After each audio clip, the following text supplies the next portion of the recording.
That was brought on by Rob Black.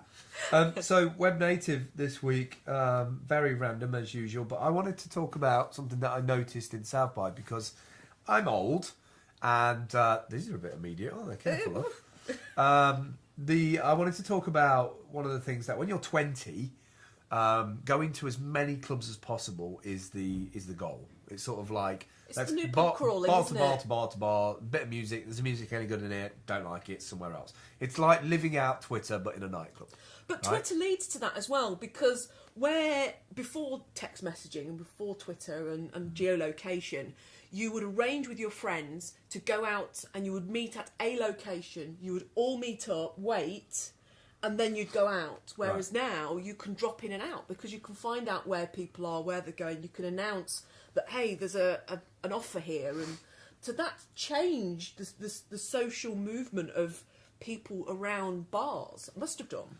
Well, there's two sides of it for me. There's one where there's a data collection of all these bars, know when, who. Well, okay, look at a lineup for a club, right? A big club has normally 5-6 DJs, right? And they come on at different times. So somebody has the 8 till 9 slot, 9 till 10, 10 till 11. And they'll have their following. So they'll have their following. But also, you know, the pub now has, or the nightclub has, who are their local advocates? Who's coming to... So for Austin, for instance. Yeah. Who's coming to Austin? Who likes that club? Who came there last year? Who didn't come there last year? There's all the metrics of when they checked in, when they didn't, when they checked out, what DJ they liked, how much drinks were sold in that hour. And so what I'm starting to see is that there's two sides. There's the side of the metrics of data in terms of building the ultimate nightclub, because they know they're going to get a surge at this time and a surge at that time. So you can have security guards, you can have 3 security guards or 10 security guards. You know, like nightclubs are at the precipice of retail for me, because they can dynamically change their offering based on the crowd coming in. From a consumer side, what I saw this year is that people love to be at the best party, and they love to tell everybody that they're at the best party, because that makes them socially relevant. Yeah, that makes them socially relevant and the person to follow for good information. And I found that there's some people who are becoming social concierge for enjoyment. And, you know, brands love that shit, because they're going to lend you their car, they're going to give you their cakes, they're going to give you your stuff, because, you know, people who enjoy life. And so I saw a lot of people who were at different places taking photos, branding themselves as somebody to go to get the right good night. And what was also really interesting is that we got into things that your average person wouldn't get into just because we knew somebody in the club. And so you're seeing this digital activist sort of social engagement happening from who's in the know. And that who's in the know is based on the things they make. In a digital sense. Oh, you made that app. That's a useful app. Oh, we use that app. Oh, you know, you're part of our tribe. So what I'm seeing is services that are adapting on the fly based on people's requirements.